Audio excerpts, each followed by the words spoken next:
In the rich and sprawling world of Baldur's Gate 3, villains are not just obstacles. They're integral to the narrative, shaping your journey in profound ways. Today, I pit two of the game's most compelling antagonists against one another to see who is the most evil, Raphael, the devil you know, or the Emperor, the devil you don't. Who is the ultimate villain in Baldur's Gate 3? Well, let's dive in. First, let's talk about Raphael. From the moment he makes his grand entrance, Raphael commands attention. The house of hope, where the tired come to rest and the famished come to feed lavishly. Go on, partake, enjoy your supper. After all, it might just be your last. This suave and enigmatic devil is as charming as he is dangerous, stealing the show with every appearance. I hated his guts from the first second he showed up on screen. Oh, it was so great. What's better than a devil you don't know? A devil you do. But Raphael's appeal lies in his transparency. He offers you deals that are too good to be true, and you know there's a catch. His manipulations are overt, making him the classic devil in every sense. This transparency creates a unique dynamic where you are constantly aware of the danger, but still tempted by his offers. It may give you freedom, but at what cost? And with all 9 hells under my command, I will end the blood war, Inferna Victoria, and look for new worlds to conquer. It won't be long before I come knocking at your door. Ta-ta for now. In stark contrast, we have the Emperor, initially presenting himself as an ally. The Emperor's manipulations are far more insidious than you may think. You are already more illithid than you realize. It has improved you. You seek to reverse an inevitable process. A process of evolution. That's some eugenic shit right there, dude. When I first escaped from the Elder Brain, I too railed against the change. But the longer I have inhabited this form, the more it has grown on me. Because the soul's gone now. That's why you feel different. You're basically a copy at this point. A engram, if you... Oh, no! Even if my original body remained intact after I transformed, I would not return to it.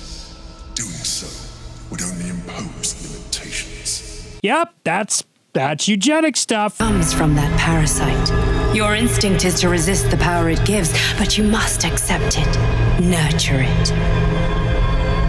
I will keep it from consuming you, but for the sake... You just told me that you're gonna save me from it, and now 3 steps later, we're gonna just use it and let it transform us? Okay. You will not become a mind flayer.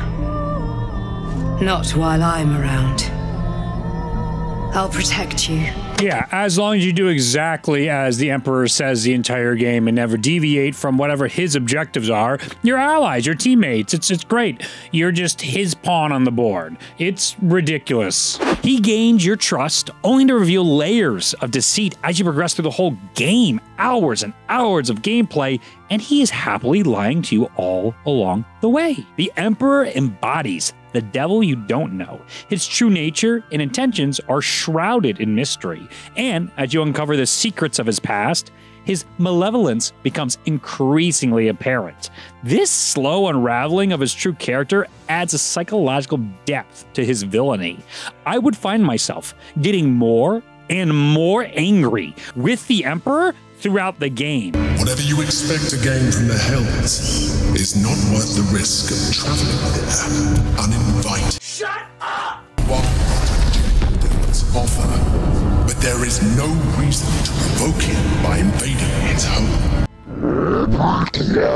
Well, I already cemented Raphael evil in my head and in my mind. I could compartmentalize that over there. But I felt a distinct shift in the evils of the Emperor's character as he continued to justify every previous lie to me. Don't let my form deceive you. Because that was your intent the whole game, to deceive us. That's why you used a different form. You deceived us. Rather than potential future allies, like you. And of course, everything's just calculated. I mean, who cares about killing people? They were criminals anyway. What does it matter? Life and death? The problem was not the stones. The problem was you. To defeat it, you would have to think like an Elithid. Better yet, be one. Oh, brother, this guy stinks! How about we free Orpheus and use him to try and solve this whole problem? Impossible. You have no means of liberating the Githyanki prince. You can do it, but you won't. So it's impossible in your mind. But all you have to do is do it, and then maybe we team up. But no. It was necessary. Rare are those that would openly consider a partnership with a Mind Flayer. This is the core of the problem with the Emperor. Right here. He doesn't even try to see if we would form a partnership with him because he believes we wouldn't deal with a Mind Flayer. He makes the choice for us. The Emperor always makes the choice for you. He can't conceive of any other option because he believes he knows all outcomes. It is aggravating and exhausting dealing with such a narcissist. He points out when he helps you and uses it as leverage, not as like the right thing to do. The second you don't play ball, he turns on you, unwilling to discuss more because he believes all options are over. For someone who cares about his own personal freedom so much, he cares little for everyone else's. Everything for the Emperor is a logical thought process, but we are dealing with beings. They are emotional creatures. So how do these two villains stack up against each other? Well, Raphael's overt wickedness is captivating. He thrives on the player's awareness of his nature, using it to create a tense and thrilling interaction. Every deal with Raphael is a dance with danger, making him a standout villain to me. I loved it. His charisma was incredible. A long time ago, someone carved some runes into my back. I'd rather like to know what they say. It's something of great importance to your master. But is it a love letter, a warning, or a deed of ownership? I can give you all the gory details, and I will, once the beast that lurks below is vanquished and sent back to the hells. The Emperor, on the other hand, uses subtlety to his advantage. His gradual manipulation of you and your party is a masterclass in deceit. Discovering his true intentions feels like peeling back layers of an intricate conspiracy. He used to run them inside Baldur's Gate, you even learn. And then the revelations are as shocking as they are evil. One of the most chilling aspects of the Emperor's villainy is uncovered when you explore the city, finding his dead best friend transformed into a dragon lich by his hand. Brack, my words aren't meant for you.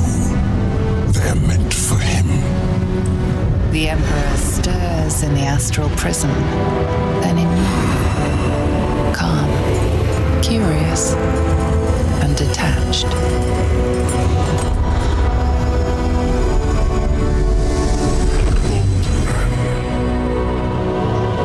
Your presence has stirred me, as it ever did. I am awakened. Answer. It's been too long. Baldur! No! I don't believe it! Each other once, long ago. We crossed the Kalin together and sailed the Altengri. We built a city by the sea. Answer was my friend. Friend. Yes. And more. Until you killed me. Have you come to dance on my bones, Balduran? Was slaying me not satisfaction enough? Satisfaction? No. You left me no choice. You had every choice. You were becoming Illithid. I offered you merciful death. You chose to fight. Another great example of how the Emperor always says, "You left me no choice." His manipulations never end. And then you'll see, just in a moment here, how he's going to try and then appeal to him. "My friend!" No, not anymore. This is what happens to the Emperor's friends. And now you bring your thrall before me. How far has the great Baldur fallen? Here, answer. Enough! I gave you everything, Baldur, and you repaid me in slaughter. It is time I return the favor. Let my bones rise and the storms gather. Witness, Balduran. The final tempest has come. I am the heart of the gate. I am the one who roars. This time, you will not escape it. This is what cemented for me that the Emperor is not Baldur, the great hero of legend, even if that was once his form. When talking to Withers, there is a discussion if mind flayers have souls, which Withers replies, they don't. Do illithids possess souls? Correct. Yet, the three amass an illithid army void of apostolic souls that could imbue them with power. D&D lore seems to suggest or implicate this to be true as well. Become illithid. I will sacrifice my soul for my people. I will end the grand design. Thou flickerest in the dark, but with mine keen eye I have descried thee. I told thee once that an illithid hath no soul, and yet thou seemest to have something of the spirit about thee. I cannot account for it. How delightful. And then we can also point to Karlach losing who she is once you pursue an ending where you choose her to become a mind flayer to save the world at the end of the game. When the Emperor, of course, hands you his awful ultimatum. Now, obviously, I'll never truly know about that ending because I would never subject the greatest companion in the game, the best Labrador Retriever ever, the greatest girl ever in the world to that. But I read some articles and I heard stories online. That's what happened. So yeah. These discoveries paint the Emperor not just as a manipulative force, but as a deeply evil character whose actions have far-reaching and devastating consequences on so many different people and lives. His ability to maintain a facade of benevolence while committing such atrocities makes him profoundly disturbing villain. He sucks! He lies to us! He literally takes the form of the person we create to be our guardian and has absolutely no remorse for using us. And then the Emperor will try to sleep with you immediately at the first opportunity he gets. You know, this might be our last chance to explore the possibility of a deeper relationship. The Emperor is selfish as can be. And so is Raphael, but at least Raphael has the devilhood to present it to your face. He doesn't do the sneaking around and he knows what he is. And you know, I can respect that. No, I really can't. I still hate you, Raphael. So who's the best villain in Baldur's Gate 3? Raphael's charisma and transparent malevolence makes him a memorable and engaging antagonist. He is the devil you know, always tempting and challenging you openly. His House of Hope dungeon crawl is my favorite in the entire game, capping off with an incredible boss fight where he sings his own villain music. I mean, come on, that's incredible! Hell, hell, hell has its laws. Hell, hell, hell has its laws. Hell, hell, effect in the cause. Curtain falls, but hold your applause. Squirm, squirm, for now down here come the claws. When I played all of Baldur's Gate 3, there was no doubt that Raphael's fight was my favorite in the entire game. However, the Emperor's insidious nature and the depth of his secret evils ultimately make him the worst villain in the game for me. His manipulations run deep, and the slow revelation of his true nature leaves a lasting impact. He's the devil you don't know, and in many ways, that makes him far more dangerous and hurtful.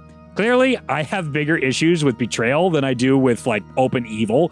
Maybe it's something about being able to accept as is versus that stab in the back. Every playthrough, I absolutely don't give either of them the time of day. But there's a special venom I feel toward the Emperor and his manipulations. I believe the Emperor to be the more evil villain, even more evil than the lifetime of sentences and tricks Raphael has put on so many other people that we literally see inside the House of Hope because of the hypocrisy, the elitism, and the complete lack of remorse. And the follow-through to complete all these plans really pushes me over the edge. The Emperor does get these evil things done. The Emperor lies, cheats, and steals at every opportunity, justifies his murder and killings. He justifies every lie he tells to you. Everything he does is always right, with little to no reflection. And that pushes me over the edge when I think about truly evil people. While Raphael might be my personal favorite villain for his show-stealing presence and performances, the Emperor's hidden horrors and intricate deceptions make him the worst villain in my evaluation. Both are monsters, but I award the Emperor my most hated villain in the game award, while Raphael ended up being my favorite villain in the game award. In Baldur's Gate 3, both villains offer special and unforgettable experiences, but the Emperor's secret malevolence gives him the edge in this ultimate showdown. I do have to give honorable mentions to the Dead 3. They were great, especially with Ketheric Thorn. His arc was wonderful, and I thoroughly enjoyed them as villains in the first, second, and third acts of the game. Who do you think is the best villain in Baldur's Gate 3? Is it the devil you know, Raphael, or the devil you don't, the Emperor? Or maybe somebody else that resonated with you? Let me know in the comments below. I'm very curious about the discourse on this one, so don't hold back. Don't forget to like and subscribe and hit that bell icon for more deep dives into your favorite games. And watching these videos all the way through helps these videos with watch time and the YouTube gods. If you enjoyed this, you might like my commentary on the Fallout TV show, or maybe my Cyberpunk 2077 video that talks about the lies from Johnny Silverhand. Anyway, thank you so much for watching, and I hope you have an absolutely fantastic day. Until I see you next, be safe. Bye.